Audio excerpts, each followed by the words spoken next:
Amen. Thank you, Brenda and Crystal. Good morning. I'm Herbert Lout, one of the elders here. Some of your guests may not know me because I haven't been here for a couple of weeks, but we welcome everyone who's here as members, as visitors and guests, and those who are participating online as we come together to worship our God today. I'd like to take a couple of minutes for some announcements. We want to stress that we have a church activity this evening that we would urge all to come and participate. Missionary presentation and meal. The mission and the church family life teams are inviting you. Reverend Lee Shelnut will make a presentation tonight at 5. We're going to have family soup, salad, and dessert. If you're not signed up, there's a sign-up sheet on the bulletin board back here. Please sign up before you go, but we'd love to have you come back and have fellowship with us this evening. Anything else I need to cover? Okay, and then David Johnson has an announcement from the deacons.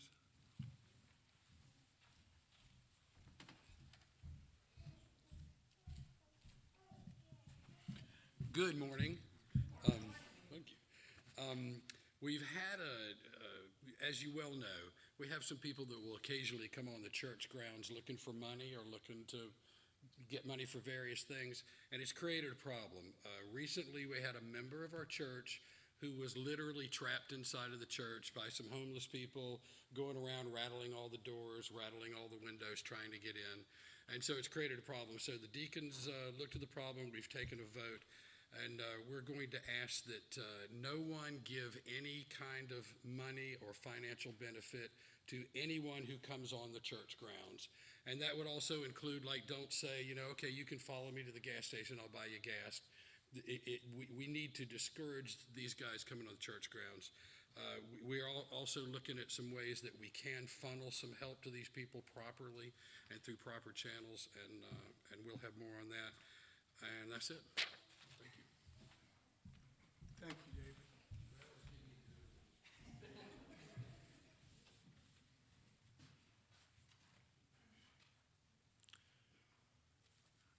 We ask that you would take a few moments to prepare your hearts for worship, and we have a scripture passage from Matthew 16 if you'd like to take a look at that in the bulletin.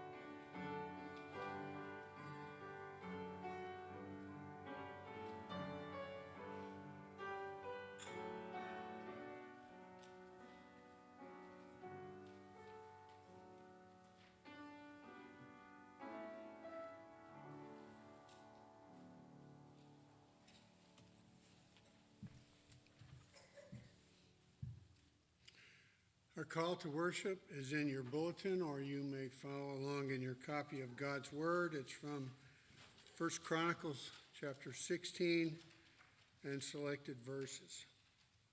Oh, give thanks to the Lord, call upon his name, make known his deeds among the peoples.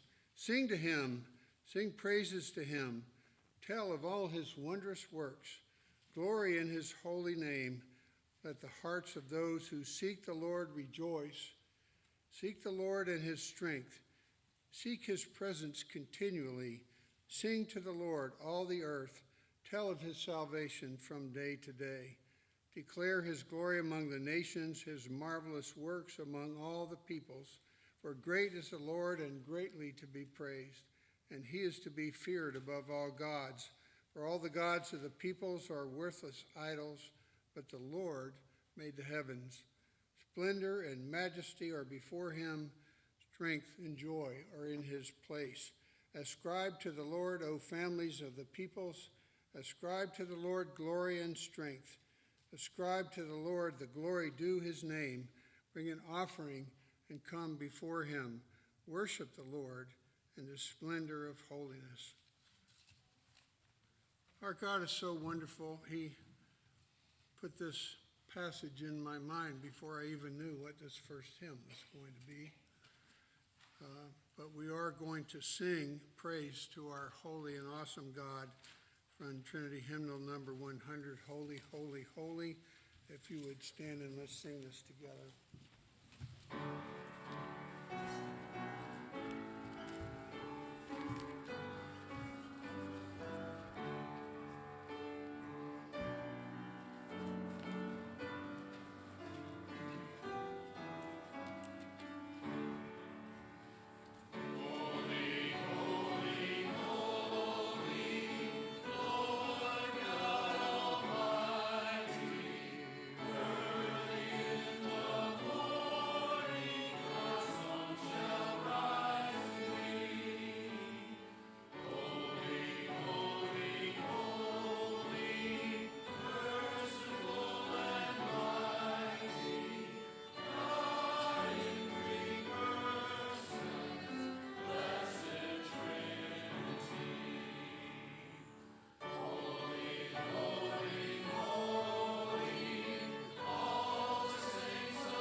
Let's pray together. Our God, you are holy, holy, holy, and we are not. But we thank you that you have given us a Savior and Redeemer who has lived a perfect life that we could not live and who has offered himself up as a payment for our sins, that we sinful people might come before you and approach your throne in the blood of Christ. Holy Spirit, we pray that you would be with us today as we offer worship to our triune God. Enable us to give you praise that will be pleasing and honoring to you. And we ask it in the name of our Lord Jesus Christ, who taught his disciples to pray, saying, Our Father, who art in heaven, hallowed be thy name. Thy kingdom come, thy will be done, on earth as it is in heaven. Give us this day our daily bread, and forgive us our debts, as we forgive our debtors. And lead us not into temptation, but deliver us from evil. For thine is the kingdom, and the power, and the glory forever. Amen. Please be seated.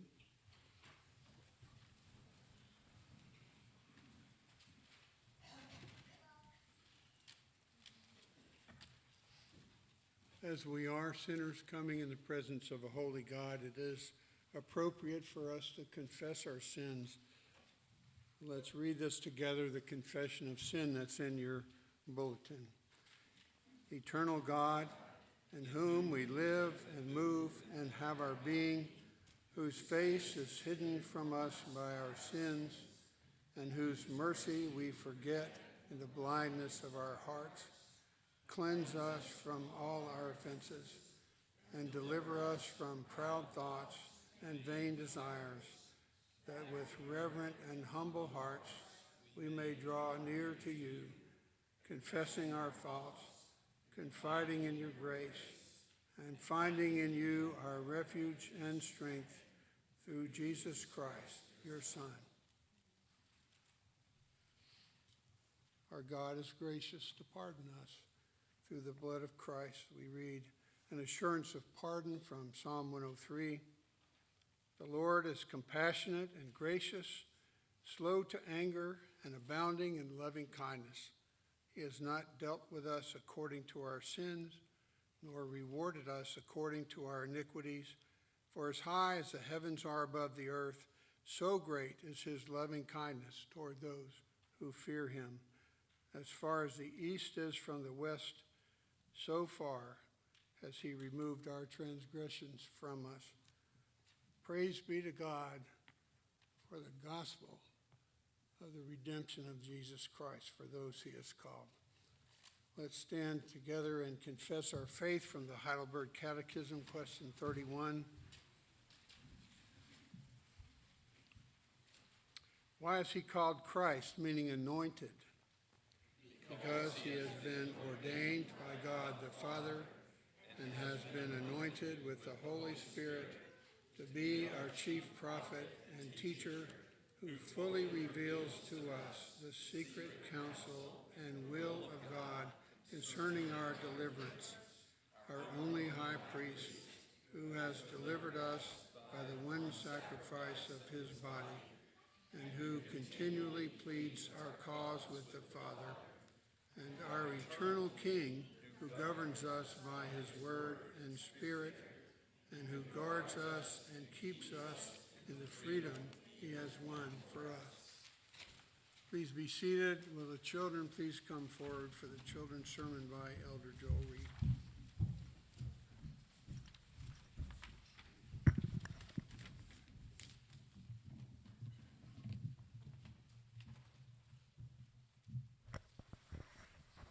Good morning. Got a question for you. Do any of you have pets at home? Yes. You do. What kind of pet do you have? Cats. You have Three cats. Marley, Tibble, and Titus. That's all we have. 3 cats. Wow. Now, does the cat do everything you ask him to do? No. He doesn't eat all of his food. No. Do you know what? We're like pets, aren't we? God tells us exactly what we need to do, and we don't always do what God tells us to do we? Now, in the scripture lesson that you're going to hear read, Jesus talks about being under his wing, under the shadow of his wing. And I wanted to show you a picture. Now, does that not look like a nice, cozy place to be? The swan has all of her chicks under her wing on the water, so the ducks, the little chicks are not wet, they're warm, and they're comfy. And Jesus is telling us that's what he is to us. We are safe in him. And we just want to remember, we don't want to be like pets and disobeying, because we want to be in that warm, safe place with Jesus. And we're there even when we disobey. But Jesus reminds us that that's what we are supposed to do, is to follow what he says. Let's pray. Dear Heavenly Father, we do thank you that you keep us safe. You may not protect us from everything, and there are consequences to the sins that we commit. but always you are there with us, holding us, walking beside us. Thank you. In Jesus' name we pray. Amen.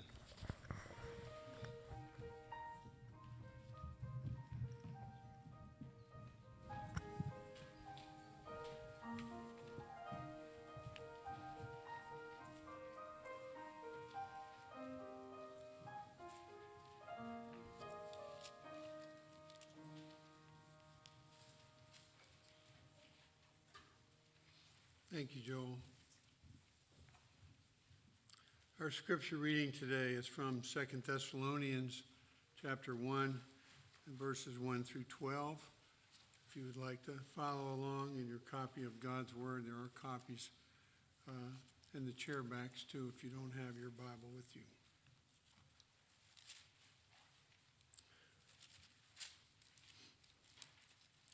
2 Thessalonians 1, verses 1 through 12.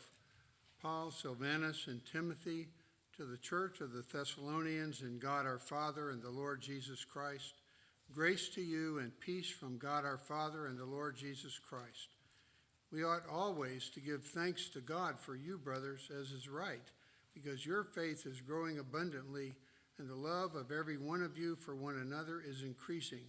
Therefore, we ourselves boast about you in the churches of God for your steadfastness and faith in all your persecutions and in the afflictions that you are enduring. This is evidence of the righteous judgment of God, that you may be considered worthy of the kingdom of God, for which you are also suffering, since indeed God considers it just to repay with affliction those who afflict you, and to grant relief to you who are afflicted, as well as to us, when the Lord Jesus is revealed from heaven with his mighty angels and flaming fire, inflicting vengeance on those who do not know God and on those who do not obey the gospel of our Lord Jesus. They will suffer the punishment of eternal destruction, away from the presence of the Lord and from the glory of his might, when he comes on that day to be glorified in his saints and to be marveled at among all who have believed, because our testimony to you was believed. To this end we always pray for you, that our God may make you worthy of his calling and may fulfill every resolve for good and every work of faith by his power, so that the name of our Lord Jesus may be glorified in you, and you in him, according to the grace of our God and the Lord Jesus Christ. Thanks be to God.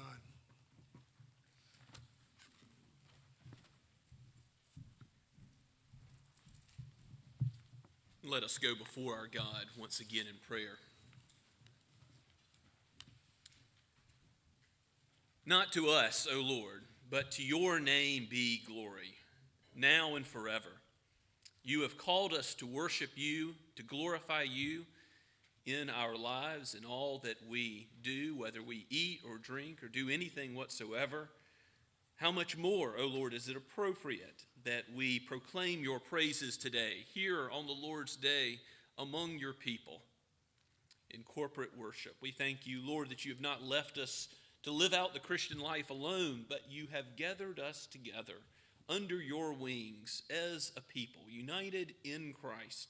Aid us as we seek to love one another and also to show the world your love, to proclaim the truth. Give us a culture of evangelism where we are unafraid to speak the truth. Lord, protect us even in a culture which more and more rejects that gospel in which we trust and believe. Father, give us opportunities to be bold and to speak it. Father, we pray that you would also give us as a church a culture of discipleship. Give us more and more increase of knowledge of the truth, an increase in grace as we grow to be more like Christ, as we are made more holy. Help those who struggle with sin. Lord, we all struggle with the remaining flesh and sinful tendencies within, though we've been made new creatures in Christ. Lord, help those who are struggling with life-dominating sins, with patterns that have gone on for years. We know, Lord, that our hearts are stubborn, but that you are able to change us. And for that, we give thanks. We are encouraged in the gospel in how it affects our sanctification, knowing that your Spirit is with us, that we are united with your Son. Lord, be with those young middle schoolers as they go to the retreat at Bunclarkin next weekend. Sanctify them through that process. Be with the leaders as well and give safe travel.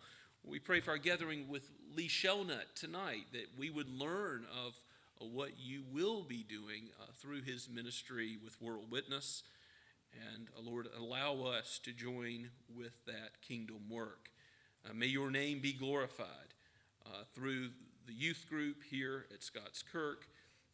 Give us opportunities to go forward with short-term mission trip plans in the future. Even raise up from amongst our number those who would go on to the mission field, perhaps as a short term or a term of a year or two, or maybe even leading into lifetime service on the mission field.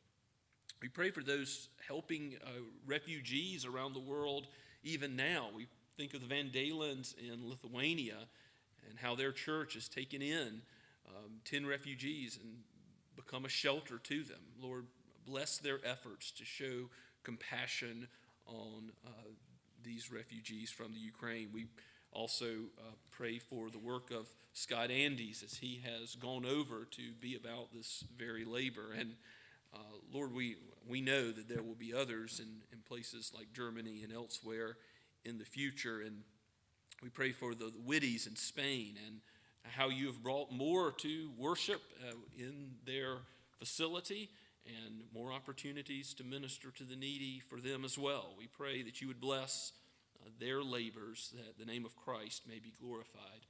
Bless the hospital in Sahiwal, Pakistan, and the Goodmans in Wales. Father, be with Bridge Europe and the various aspects of it, of the Allers and their new ministry, and Rebecca Carson, her ministry in Germany. We thank you, Lord, that you have given us opportunity to worship you today, that you've given us life and health and brought us into your house here. Help us to long for your name to go forward in our own city, to long for the people of Somerville to come to know Christ. And we pray for our sister church in Mount Pleasant, Shem Creek, and ask that you would bless Reverend Ben Carver and the elders there and all the people of that congregation. May you give them encouragement as they worship you today, and allow us to plant more churches in the Low Country together as we seek for your name to be glorified, where the need is so great, where there are so many souls, and yet so many that are not a part of a true church that calls upon the name of Christ and honors his word. We do pray for those of every denomination that do so today, that we recognize your kingdom is broad, and your kingdom does go forth to every nation, tongue, and tribe around this globe. And like a mustard seed, like leaven in dough, it's growing. It's doing what you've called your word to do, which is not to return void, but to have an effect. Lord, soften our hearts today that we might be transformed and made more like Christ. And if there are any who have not yet trusted in him, you would bring about that conversion from death to life. Only your word can accomplish this. Only your Spirit working by your word can do this. And so we call upon you, Lord, that you would free us from distraction.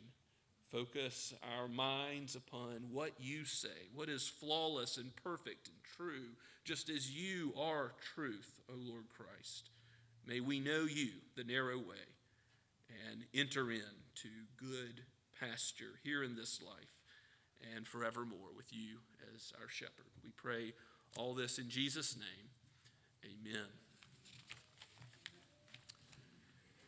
As we continue to worship this morning, let us sing together Lamb of God from Blue Notebook number 9.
Let us pray.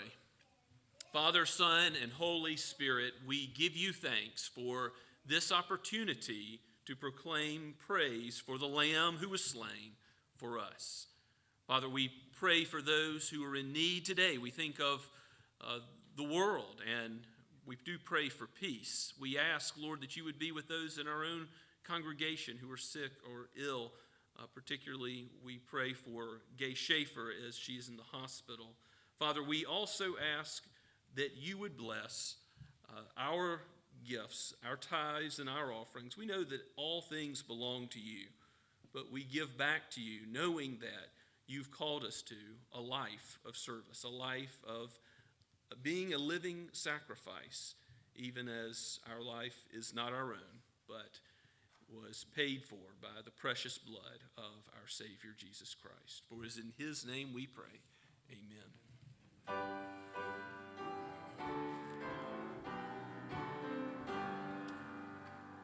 Praise God from whom all blessings flow. Praise him, all creatures here below.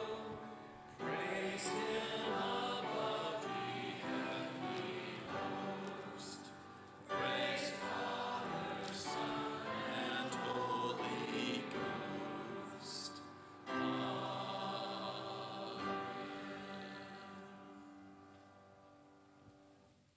Please be seated and take your copy of God's Word and turn with me to Luke 13. We will close out the chapter today looking at verses 31 through 35. Jesus has just been instructing us about the narrow door that he is and contrasting that to the broad way that leads to destruction. And the very last thing on his lips is that in the kingdom, many who are last will be first, and some who are first will be last. And it's in that context that we're going to read about two groups that are first in this world. The civil authorities, Herod and his minions, the Herodians, and the spiritual authorities, the Pharisees and those like them.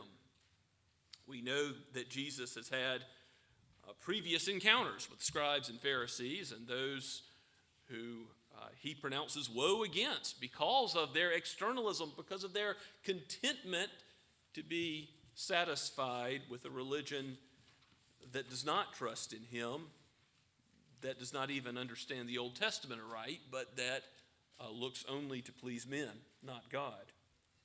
But here we're going to see that there's an agreement, a collusion between these two natural enemies. Herod, a Gentile ruler of northern Palestine, and these spiritual authorities, which are against and being conservative Israelites, against association with Gentiles, and probably hated the Roman rule.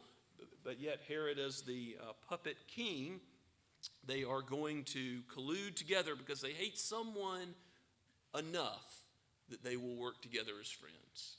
And that is Jesus himself. So let's hear how our Lord responds to this conversation where these two groups are mentioned. This is God's word. Luke 13 at verse 31. At that very hour, some Pharisees came and said to him, that is Jesus, "Get away from here, for Herod wants to kill you." And he said to them, "Go and tell that fox, behold, I cast out demons and perform cures today and tomorrow, and the third day I finish my course. Nevertheless, I must go on my way today and tomorrow and the day following, for it cannot be that a prophet should perish away from Jerusalem. O Jerusalem, Jerusalem, the city that kills the prophets and stones those who are sent to it. How often I would have gathered your children together as a hen gathers her brood under her wings, and you would not. Behold, your house is forsaken. And I tell you, you will not see me until you say, Blessed is he who comes in the name of the Lord." Let's pray and ask for God's help.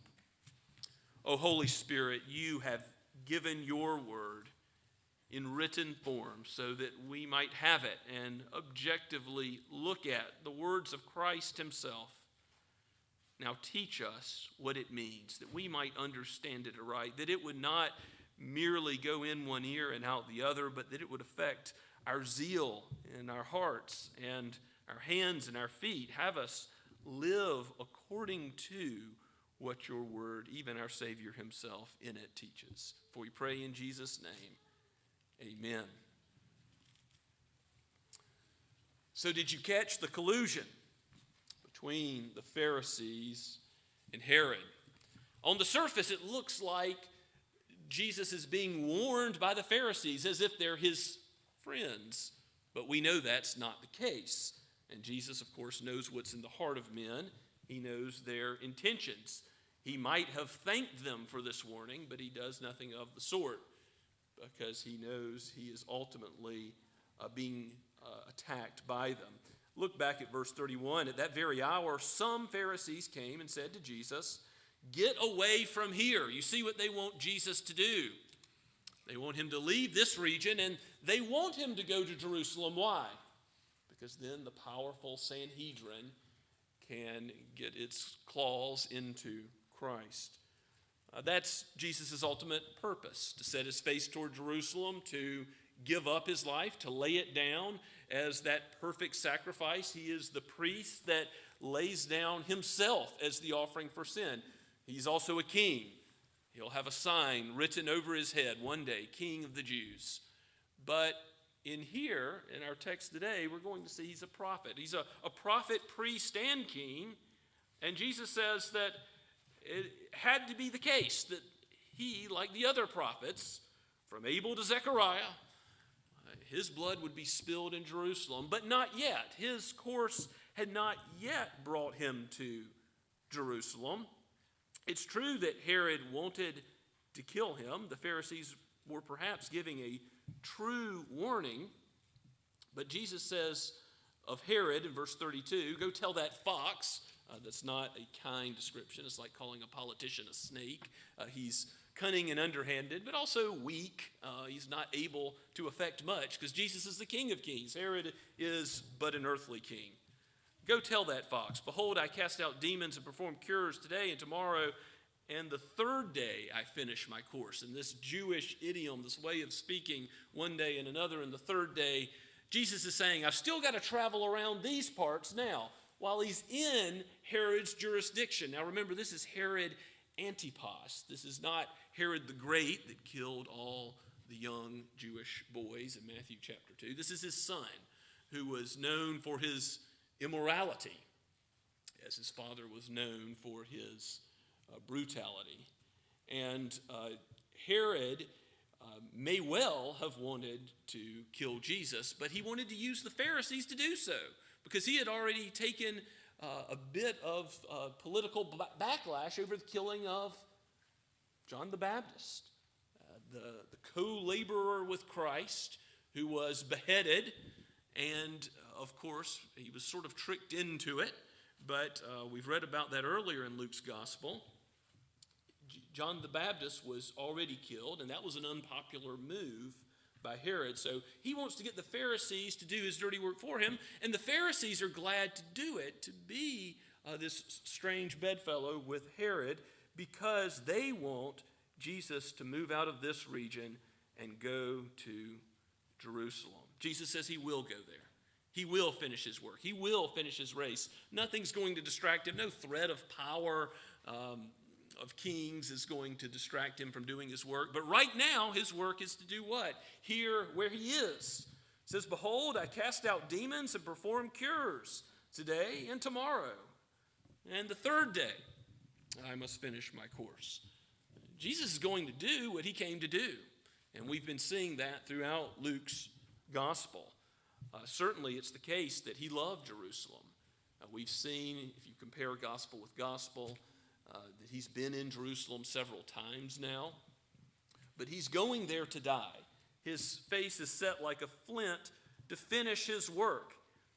And even as he's going to Jerusalem and he is thinking about those who are trying to trap him, and he is still showing compassion, lamenting for the city, all the souls in it. If you look at verse 34, Jesus says, "Oh, Jerusalem, Jerusalem, the city that kills the prophets and those who were sent to it." Obviously a condemnation of what we read about all the way in 1 Kings chapter 18, verse 4, where Jezebel's killing prophets left and right. Obadiah hides 100 in a cave, feeds them bread and water. But the history of Israel is filled with the unjust violence towards God's prophets. Think about Jeremiah thrown down in a pit. Think about Elijah. Think about all that's gone on in the history of Israel, but then also past Christ and his death and resurrection. This pattern will continue. Even Stephen will be stoned, Acts chapter 7, and also unjustly afflicted in the same way. So this is a condemnation of the sin of Jerusalem, but notice the way Jerusalem is addressed twice at the beginning of verse 34. "Oh, Jerusalem, Jerusalem." It reminds you of other places in the scripture where that intimate address is used, like David saying, "Absalom, Absalom, my son." Jesus cares for those in Jerusalem, those Israelites that are rejecting him. He says, "How often I have wanted to gather you as children together, as a hen gathers her brood under her wings, and you would not."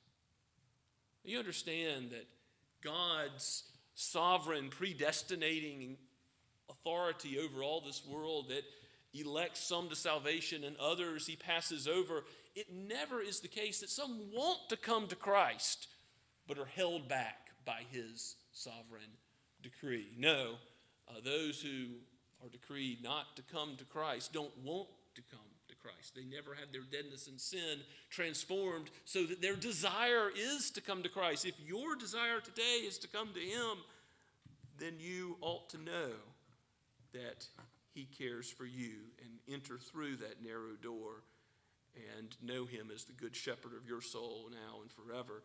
Jesus expresses a longing, a zeal for the lost that I think we cannot miss here. Just as at the end of Jonah, we hear about how God cares for all the souls in Nineveh.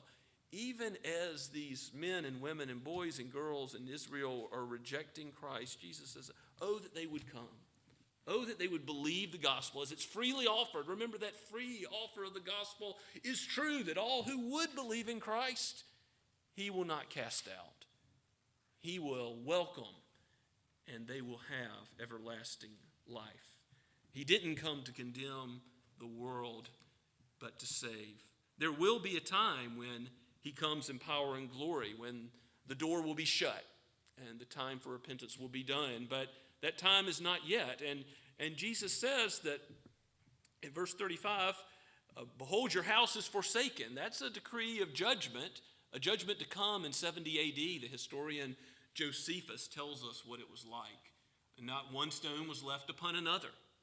Indeed, Jerusalem was surrounded by armies, the Roman army, and it was held under siege. There was starvation of little children, babies, and old people were laying in the streets. It was a terrible scene that we know took place just as Jesus predicted ahead of time that it would.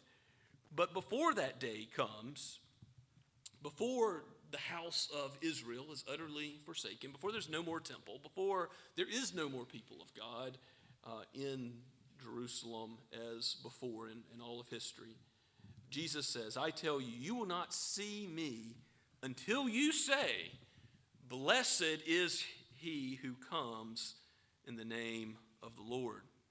And of course, we know where that cry comes, do we not? If you go forward in Luke's gospel, in the triumphal entry that's in chapter 19, you see in verse 38 that as Jesus rides in on a colt, the branches are laid before him, and sure enough, the crowd say, "Blessed is the King who comes in the name of the Lord. Peace in heaven and glory in the highest." And some of the Pharisees in the crowd said to him, "Teacher, rebuke your disciples." And he answered, "I tell you, if these were silent, the very stones would cry out." Now, of course, it may not have been the same crowd 3 days later that say crucify him, but this is Jesus saying that he deserves this praise, and surely some of his disciples did remain faithful, but he weeps over Jerusalem again. You see in chapter 19 at verse 41 and following, he says, "And when he drew near and saw the city, he wept over it." How many times do we see Jesus weep? He weeps over Lazarus, the death of his friend, but he weeps over Jerusalem, the coming destruction. "Would that you, even you, had known on this day the things that make for peace, but now they are hidden from your eyes. For the days will come upon you when your enemies will set up a barricade around you and surround you and hem you in on every side." You see the prediction of destruction is coming. "And tear you down to the ground, you and your children within you, and they will not leave one stone upon another in you, because you did not know the time of your visitation." And it's the case that Jesus will face Herod himself. If you go forward again in Luke's gospel, a couple more chapters, chapter 23 at verse 6, Jesus is before Pilate. His crucifixion is at hand. In verse 6, it says, Pilate asks whether Jesus was a Galilean. In verse 7, he learned that he belonged to Herod's jurisdiction, where he's walking back in our text in Luke 13. And he sent him over to Herod, who was himself in Jerusalem at that time. And when Herod saw Jesus, what did he do? Now that he's been plotting with the Pharisees for so long to catch Jesus, what does he do when Jesus is before him? When Herod saw Jesus, he was very glad, because he had heard about him. He was hoping to see some sign done by him. Herod was hoping for a show. You would think that Herod wanted Jesus in his kingdom, incidentally, instead of getting him out, as the Pharisees were trying to scare Jesus to move on. Because what was Jesus doing? Healing, doing good works, helping the subjects of the kingdom. But I don't know if this will be a great shock to you, that sometimes kings, rulers, don't care about the welfare of their people. They've got other incentives at play. And Herod is not Jesus' friend because he's glad to see him, or that he was hoping to see a miracle. It says that he questioned him at some length in verse 9. And look at how Jesus responds to Herod there. When Jesus is before Herod, he gives him no answer.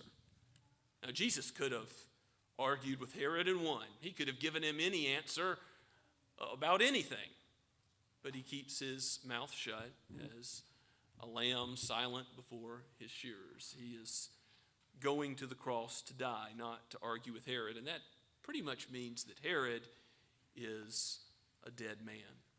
Jesus has nothing to say to you. That's not good.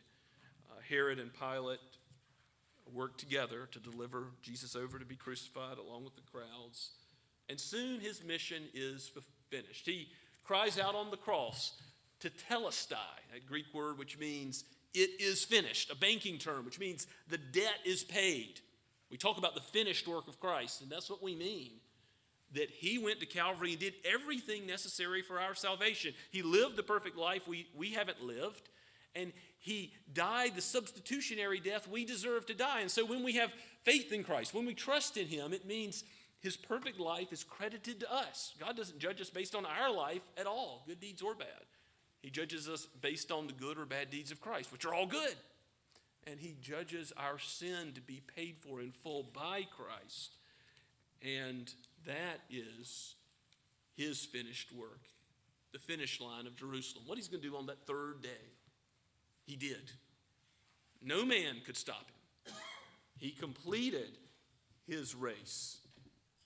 And we are all blessed because of it. Every nation, tongue, and tribe that trusts in Christ. Even many of the Jews who later Some of the priests become obedient to the faith in the book of Acts. We read about how Christ, even praying for his persecutors, brings some of them to know him later on. Father, forgive them, for they know not what they do. That came about as the gospel went forward, being preached by Peter and Paul. And we read about that in Luke's second volume in the book of Acts. Now, as we look at this text, there's one application that I don't want us to miss, that the lament that Christ has over Jerusalem and loving those who are lost and don't know him, who are sinfully living apart from him, must be our love too, as he came to redeem sinners. We must be, at Scott's Kirk, a church given to evangelism, and we might not be.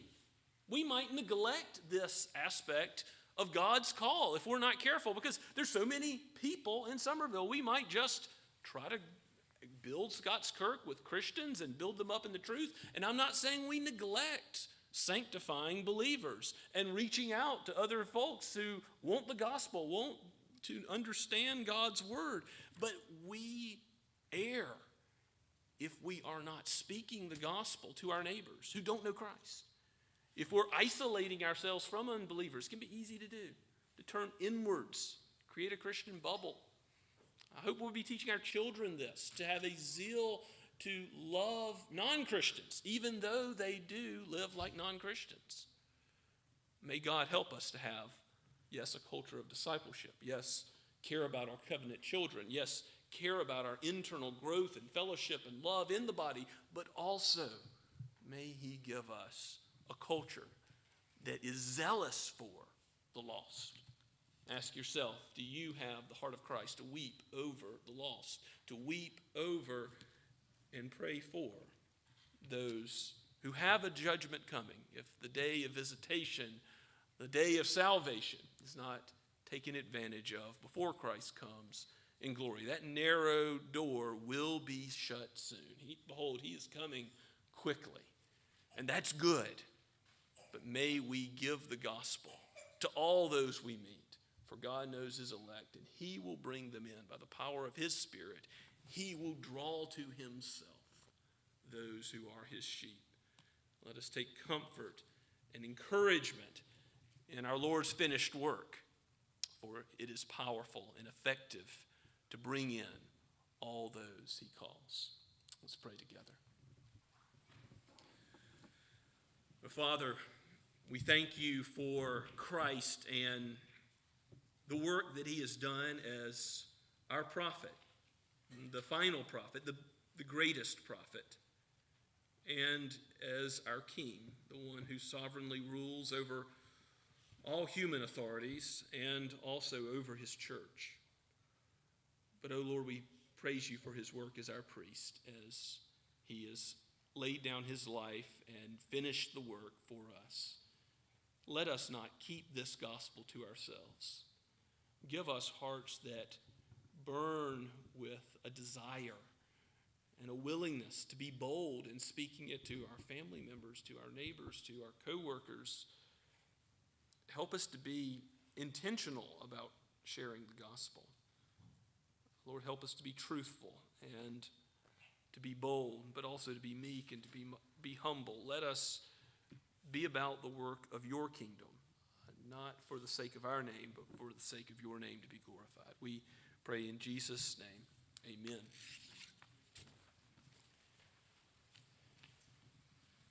As we respond to God's word today, let's sing once again his praises. Number 311, Hail to the Lord's Anointed.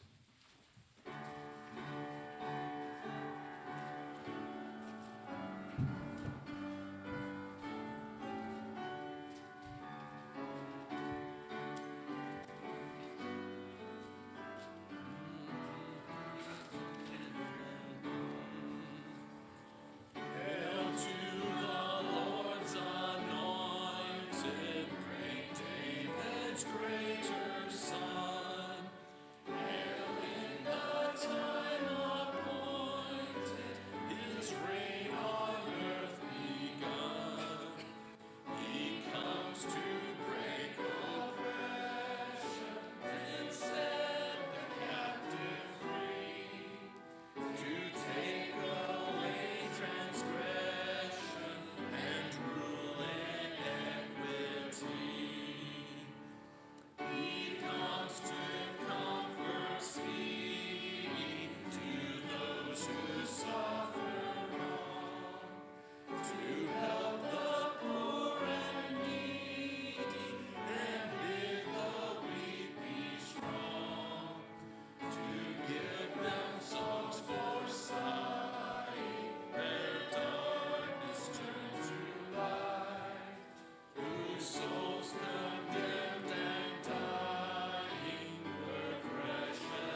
And now to him who is able to do far more abundantly than all we ask or think, according to the power at work within us, to him be glory in the church and in Christ Jesus throughout all generations, forever and ever. Amen.